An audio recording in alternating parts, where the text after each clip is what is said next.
Leonor Enguita is a epic agent in Southwest Florida. Lenore, welcome to the podcast. Thank you. Thank you for having me. Yeah, thanks for joining me. I really appreciate it. Listeners by now are probably seeing a trend. I do focus a lot on connecting with agents around the country that are mostly in the southeastern United States and usually in coastal areas. So, Hmm. just a little bit of an insight into what kind of inspires me are these coastal areas. Southwest Florida is one of my favorite places anywhere. And that's just a beautiful area of the country and a beautiful place to live or have a second home. Lenore, before we get going into what your work is like in 2025 and going into 2026 in Southwest Florida, share for listeners, most folks that I talk to, myself included, uh, became real estate agents after a windy road, usually doing something else prior to getting into the industry. What drew you to real estate as a career? What were you doing before? So I've had several jobs. I've done accounting, I've done HR, I've helped my husband launch products that he manufactures for painting. I've helped him with his painting business.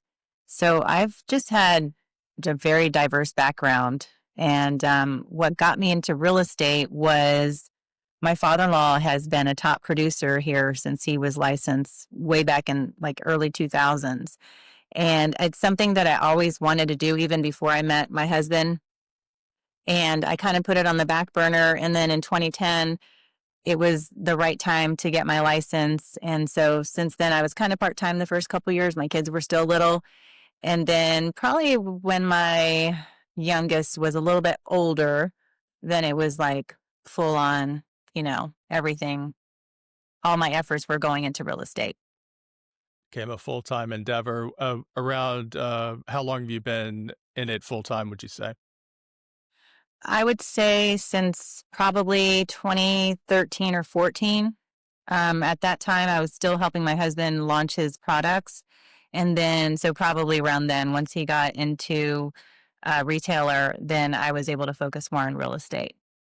That So, was a good time to really well, first of all, I think that starting out part-time or starting out, or for folks, for agents who began their career as assistants or, building their real estate business as they were working on their regular full-time job, I think is understandable, makes a lot of sense in a lot of situations.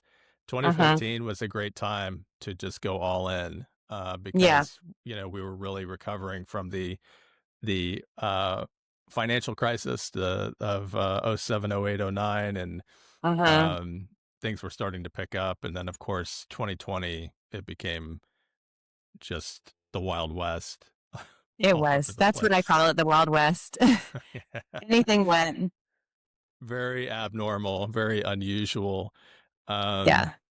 I don't need to ask probably how, what that was like in Fort Myers and Naples during that time. I know Florida, like North Carolina, just absolutely exploded. Um, Uh-huh. and it was just a super chaotic time. What are some what would you say would be your areas of expertise, or what sort of clients do you specialize in helping? It's pretty diverse right now just because I've been in the business so long. Primarily, when I started out, it was basically my SOI. So, my sphere of influence was who I worked with. So, basically, people that were either upsizing or downsizing in their home. And then when I joined my current brokerage in 2018, it was primarily people that were looking to purchase a second home. And so now with serving so many people throughout the years, it's everything. I have investors, I have local people, I have the snowbirds, as we call them, that come down and look for a winter home. Yeah, magnificent place to have a winter home for sure. I mean, it doesn't get Mhm. much better than that. Who is the brokerage that you're currently affiliated with?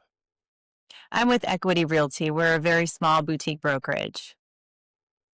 Work a lot in the second home market and investor work with investors quite a bit as well.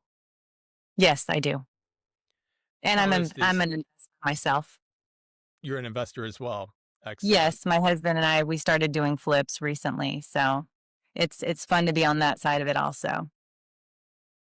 I want to do that so bad. I helped I had my first listing, several years back. I helped rehab the home to get it prepared to Uh-huh. list to present, and wasn't really a renovation. It was just really just paint and door hardware and fixtures, just small updates. But I had so much fun doing it, and I'm like, man, I see what the appeal is. I see why it's not just the financial reward, right? But it's the process of the before and after, and that contrast, and just the process of you know of of sort of restoring a home a little bit, or taking it from um, getting it ready for market. It's just a lot of fun, but it's also it can be very rewarding financially as well.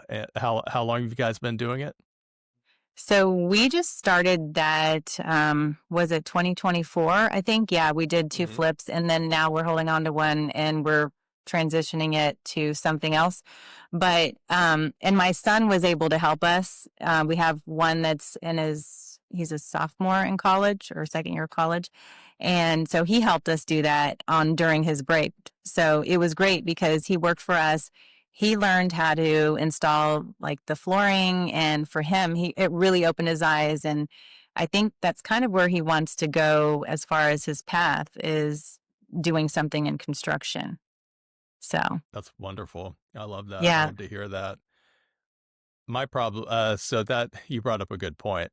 Being able to do so much of the refurbishment, renovation work yourself is a huge Uh-huh. advantage, right? I probably wouldn't be profitable in a flip because I'd have to hire folks to do the, Yeah. I have Yeah. no idea how to put floor in, or, I could do really, really basic stuff. So yeah, that would be probably a good idea if I don't get into flipping homes. Are you Well, hanging on to nowadays one? I'm sorry, go so ahead. yeah, right now we're hanging on to one. We're actually going to transition it into, we're trying to make it into a commercial property.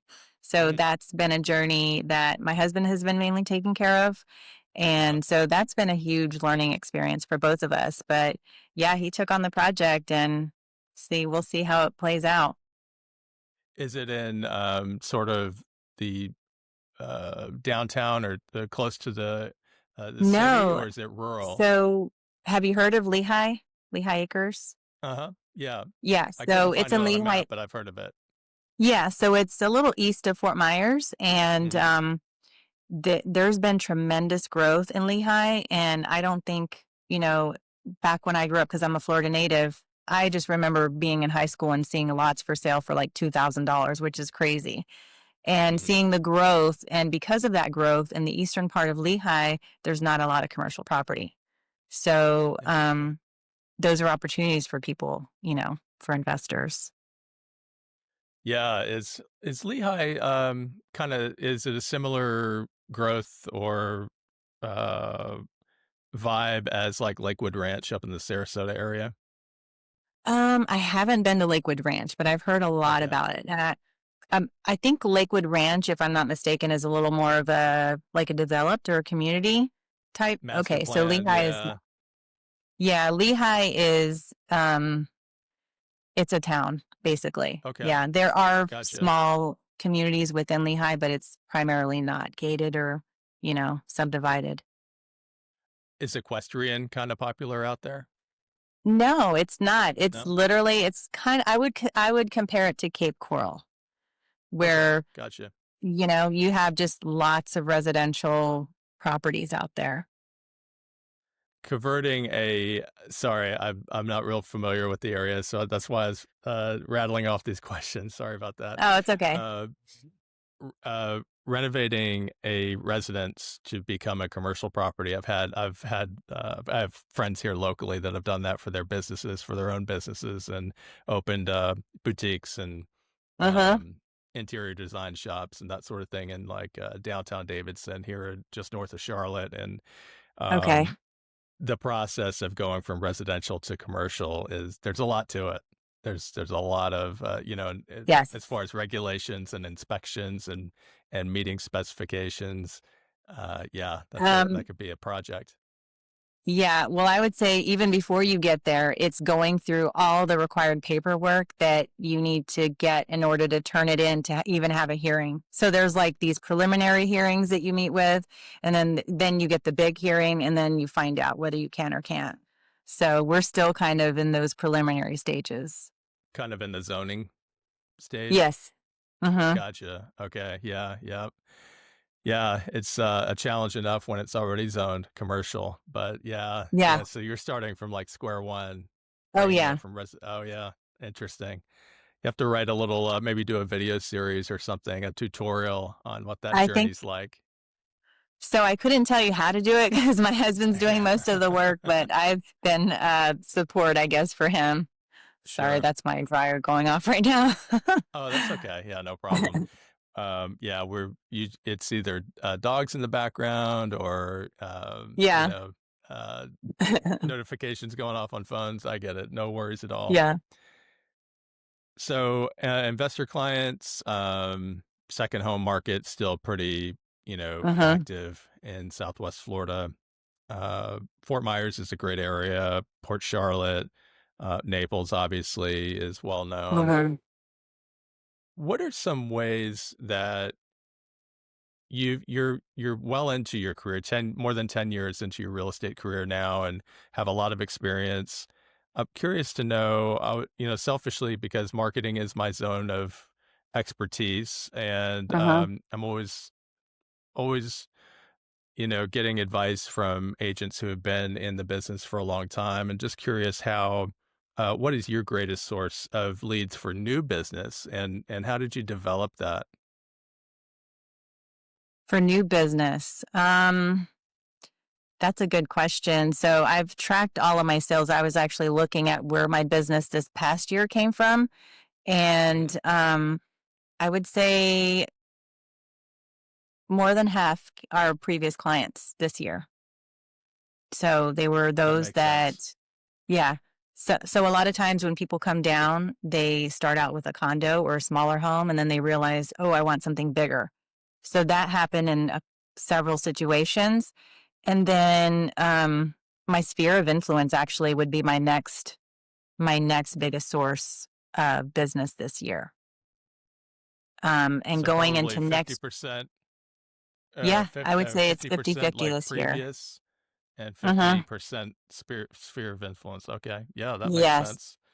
And there have been a couple that have come from, I have a partner also, and so she's based out of Naples. We're in the same office, but she lives in Naples. I'm in Fort Myers, and we sell the area. So it's been great to have someone that, I just got back from out of town. So she's covering things while I'm gone, and it's been nice to have that. But we've had sign calls actually. People see our sign up somewhere. We're targeting a certain area in Naples, and it's actually working because people are seeing our faces. And so, I think the statistic is people need to see you 13 times before they actually do something, call you or Yes. email you. Yeah.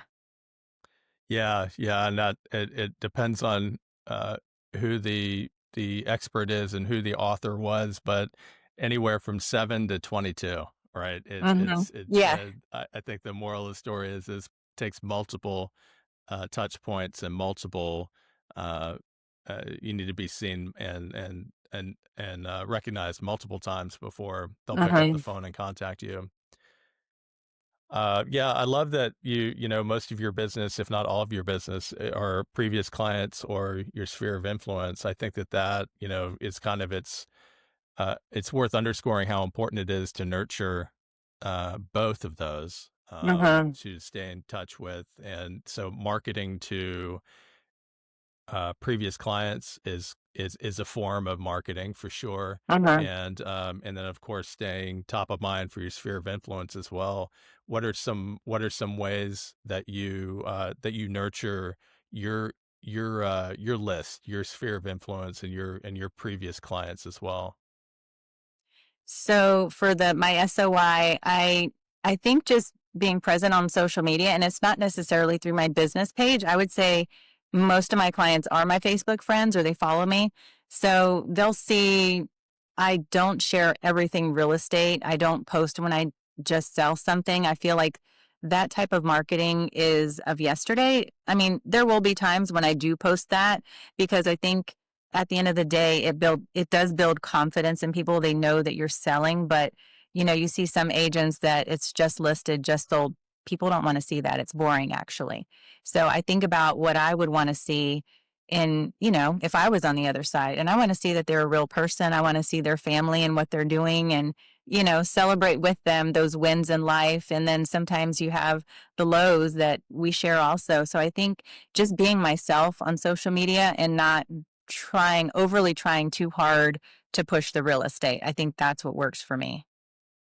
I couldn't agree with you more. I 1,000% agree that the just sold, just listed, just closed posts are dated and Uh-huh. not really what resonate with our sphere or the public in general, folks who don't know us, who could become friends and become clients.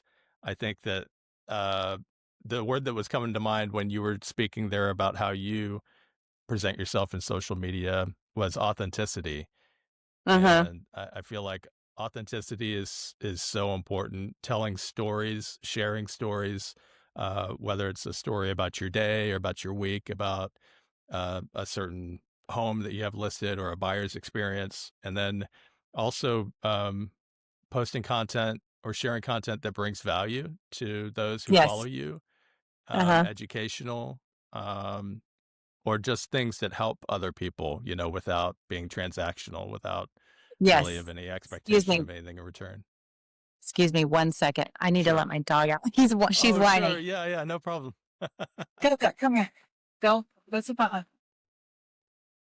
I'm sorry. I think my dad is downstairs and I think she heard him out in the golf cart. No problem at all. Totally dog friendly here. We've got two at home, so I totally get it. Not a problem. I thought I heard Yeah, somebody she was whining in the whining. background there. Okay. I love it. What's the dog's name? Coco. She's a little Jack Coco. Russell mix. Oh, Yeah. wow. Energy, huh? Yeah. Actually, she's the most mellow. I've been upstairs. I just Is got she? back in town last night and I've been upstairs in my office working and she's just laying in her bed snoring. I mean, she's the most I laid love it. back dog ever. It's funny because When she's I think of not Jack like your Russell, I just typical. think of bouncing off the walls. No, she is the opposite. I Yeah. love it. Well, as we're chatting there, content. We're talking about content that brings value Yes. to your audience and to your followers and circle, and content that helps other people and without being transactional. Uh-huh. It sounds like that's a lot. That's kind of describes a lot of what you do on social media. Yes, I think just being myself, being authentic and just sharing, like I said, anything that brings value and people love hearing about your wins in life and the things that, don't always work out well. There was one day I shared on my stories. I try to be active on my stories also. Even if Hmm. it's something small, like I'm in the backyard with my ducks or something like that. People love seeing that. I'm trying to think of what else. Do you utilize video quite a bit? I I do. Yes, I do video. I love doing video. Okay. I like being creative with listing videos. Whenever my partner and I get a listing, we visit the house, and a lot of times we're just taking notes, and then we brainstorm as to and formulate, a hook, and then we come up with a script, and then we turn everything to our videographer, and a lot of times it comes out really neat and it's fun. It's fun to be creative because oftentimes you have office days where you're just, you know, you have all these deadlines and you're trying to stay on top of things. So it's nice to be out of the office and being creative. Yeah, in a world of contracts and spreadsheets, it's nice to Yes. right flex those creative muscles a little bit and use the other side of the brain once in a while. Uh-huh. Yeah, I love that. Video is so important, and it's just it just is becoming more and more important in our marketing Mhm. every day. And it's going to be huge again in 26, and it's not going away. So yeah, No. it's I see agents struggle with you know, how I sound, how I look, my editing skills, that sort of thing. And I'm just like, oh, just, just do it. Just hit record. Don't worry about it. And I Yes. think that the more authentic, the less sophisticated videography, even has can be very effective as well. I think that resonates with people as well when it's just kind of raw and not super sophisticated. I think those are great videos to share. Yeah, you're right on that. There's actually a couple of agents that I'm friends with and follow on TikTok, and they have different styles. Each of them have like over 100,000 followers. One of them narrates listings as she walks through it. And so you have all the raw noises and everything going on, dogs barking, and then, surprises that she comes upon in the house. And then another one goes and tours very unique homes and comes back into the voiceover. But I think at the end of the day, whatever it is, it's just hit record and do it and post it. And you just got to put it out Absolutely. there and not care about what other people think, because people are always going to have opinions.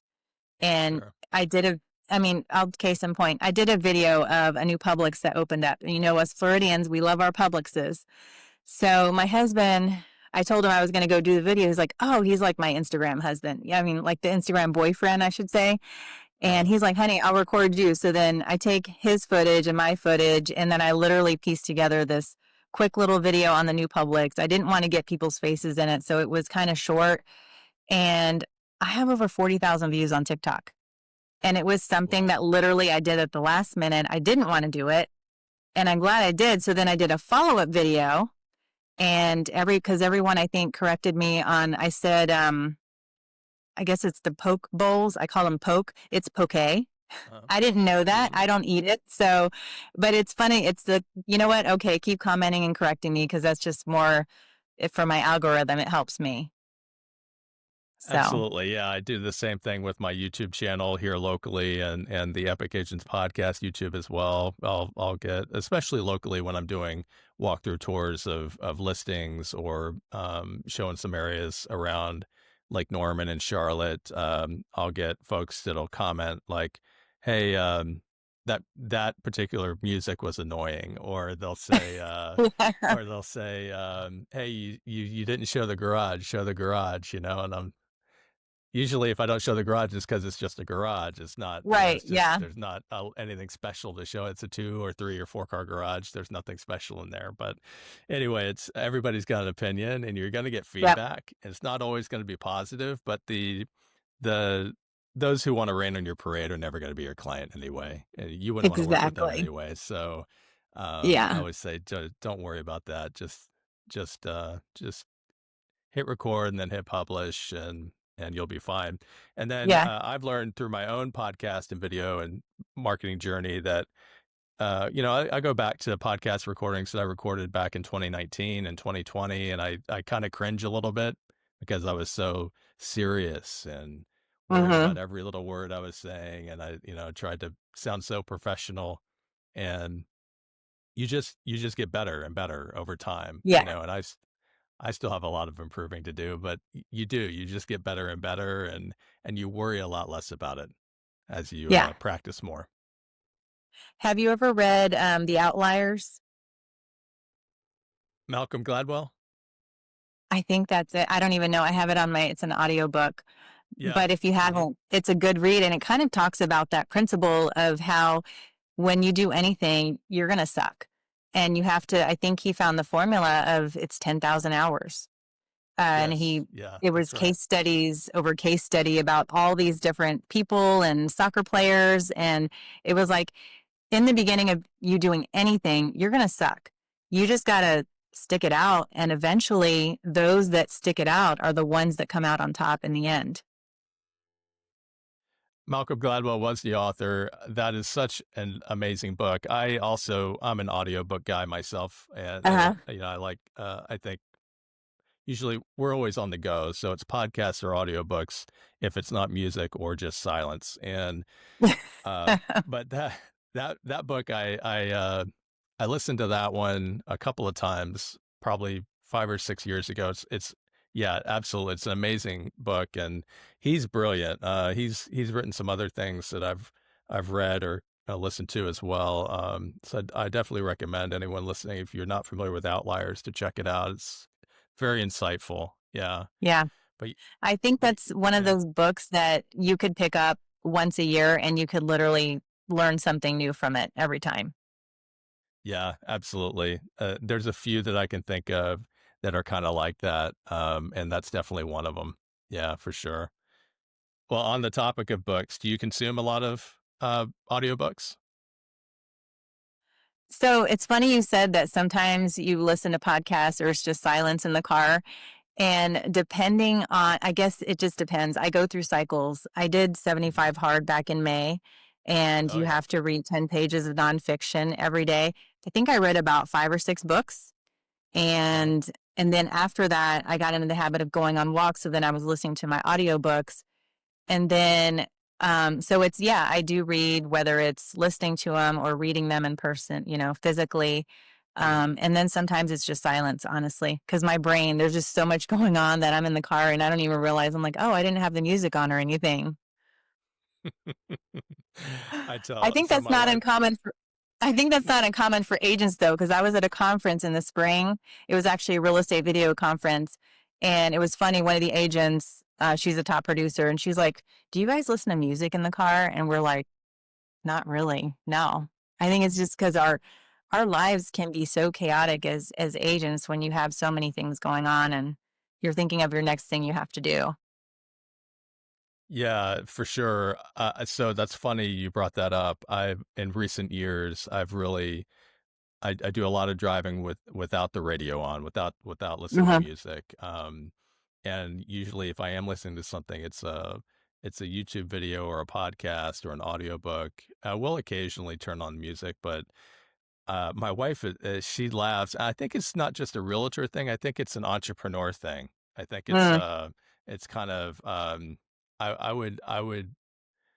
would bet that a lot of business owners or those who are self-employed, and are fully consumed with the growth of their business, mhm. probably do the same thing. We just have a lot to think about and a Yeah. lot on our mind, right? And also it's so chaotic. I personally like to just disconnect Yeah. sometimes. And but anyway, I told my wife can't relate at all. She's been she has an amazing career in corporate, and she's super smart and has done amazing work. Uh, she she could never be self-employed, which is totally understandable. Mhm. Nothing wrong with a W-2 career. I actually highly Yeah. recommend it for most people. Uh-huh. But I had to drive back and forth to Florida a couple times last year for family, and when I came home from one trip, I um, I told her, you know what's funny? I just drove 9 hours and I didn't turn the radio on once. And she and she was like, "That's weird." She was like, "I could never." She's like, "I would just." She would go crazy if she wasn't listening to music in the car. So, Oh, that's but hysterical. yeah. Anyway, I digress. Before I let you go, Lenore, I want to ask if you have any tips or advice or thoughts for those who are early in their real estate journey or those who are considering real estate as a career, looking back and thinking, gosh, if I knew then what I know now, um, what are your thoughts? What would you offer? Oh boy, yeah. Lots of advice actually. The first one would be new agent, find a team. That's going to be the best, or team or a mentor. Thankfully, I had my father-in-law to mentor me along because, he's always been a top 1% of the local agents here. And so I learned everything from him. But I would say for a newbie, definitely get a mentor or a team. You have to learn. And, being on a team, yeah, you're going to have, to share a commission with the team leads. But at the end of the day, you're going to have someone that's going to guide you through everything because you're kind of thrown out in the fire. Once you get your real estate license, you're literally not prepared to, even though you went to real estate school and passed the exam, you're not prepared to take on that first transaction. Like they don't teach you the ins and outs of everything you need to know. And so getting some wisdom from someone is definitely going to help you. The other thing I would say is don't get offended or mad when your friends and family use another agent because I mean, everybody knows 10 to 15 agents or more, and it's not if, it's when it's going to happen. So that would be another thing. The third thing I would say, pick up the phone. A lot of times, text messages and emails come across, they can come across as very abrasive. And I'm guilty of this because I'm a very direct person. So I don't put a lot of fluff around my emails. It's very factual and I'm to the point. Um, so, and sometimes a phone call sounds better. And there's sometimes where I do want to call the agent and have a conversation with them and they don't pick up the phone. So then I end up having to text or email, and it may not translate as well as it would have had we had that conversation. So I don't know why agents are scared to pick up the phone. And it just can, we're at the end of the day, we're all on the same team. Essentially, we're trying to get to the same place. Yeah, you're going to have your client's interest and I'm going to have mine, but at the end goal is to get everybody to the closing table. For sure. I love that you mentioned pick up the phone. I Uh-huh. I've had a couple conversations on this podcast recently where that seems to be another trend among, or not trend, but similarity between highly successful real estate agents, and that is the personal connection, the one-on-one, the picking up the phone, the meeting in person, taking Uh-huh. that extra little effort. And I agree 100%. I like to, if it's something we need to talk about, I want to jump on the phone. I don't want to text it or email it because you can't, it's so easy for something to get lost in translation, for Right. something to be taken out of context, or you can't, it's hard to share that inflection on certain, points and Uh-huh. that sort of thing. So yeah, I think picking up the phone, as one guest recently said, is getting to be kind of a lost art, and that's Yes, unfortunate. that's true. And there's been situations where deals are falling apart or people are, there's just some miscommunication and a simple phone call would work. I mean, we had recently a cancellation that we had no idea it was coming. We did the inspection. They asked a few things and, sellers were willing to fix things. And then next thing you know, cancellation. We're like, we could have probably come to an agreement if you would have communicated with us. But yeah, Communication's key. it is. Yeah, A- And, relationships and and communication. yes, and the last one, I know I have a lot of advice for new agents, would No, be please do. to Yeah, would be nice. We're in this together. We're ultimately, like I said, we're trying to get to the same place. And when you're coming off as combative and you want to, I don't know, assert something over the other agent, it just doesn't make for a fun transaction. I mean, a lot of it's usually the same agents that are doing most of the transactions. So you're probably the chances of us working together are pretty high. So, let's make that a good, um, just good for everyone all around. To where let's say, oh, I see Lenor's on this. Oh, great. I love working with her. She's going to do whatever it takes to, get us to the closing table. that's another excellent point as well. Yeah, absolutely. Don't, you know, I think that networking locally, not networking, but becoming acquainted with and having good relationships with brokers in your community, in your area, in your market, that work, they're affiliated with other brokerages, what have Uh-huh. you, is really important because at the end of the day, all things being equal, people want to do business with people that they like, and I Yes. think it's just, one fast way to not be liked is to not be nice. So, yeah, Yeah, that's true. so I love that point that you made. But the biggest thing I think is your advice to team up with a mentor or a team, Uh-huh. join a team.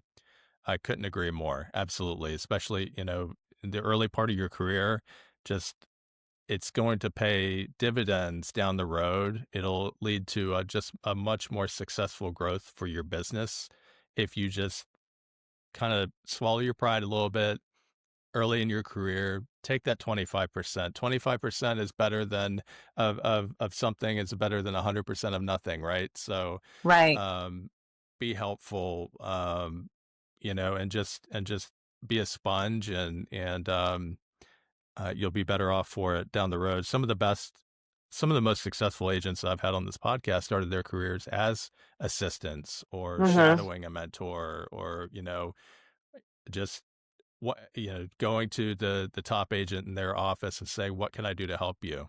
You know what? Yeah. So yeah, I love that. I totally agree. Also love that you have a teammate, a partner there locally. I think that that's really important, especially now.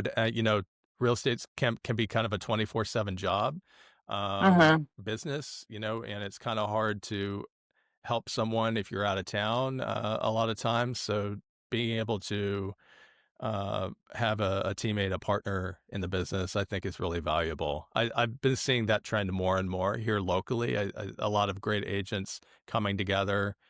They've worked together on certain transactions. They're like, "Hey, we get along great. This would be, a great partnership. We could, have each other's back, and then we could take a vacation without stressing to, and actually enjoy it." So Yeah. Well, they say the best way to get business is to book a trip as an take a trip. agent. Yeah, And that's right. and that's typically what happens. I can't tell you how many times I've been at the airport at 6 a.m. and I have my laptop and I'm doing a contract or an extension or something. It never fails. So actually yesterday I worked a full we had a 5 hour delay, so I had my laptop. I had work to do. So Nicole Leininger, who was a guest on the podcast about a year ago or so, I think her father, uh, if I'm not mistaken, her father was a realtor as well.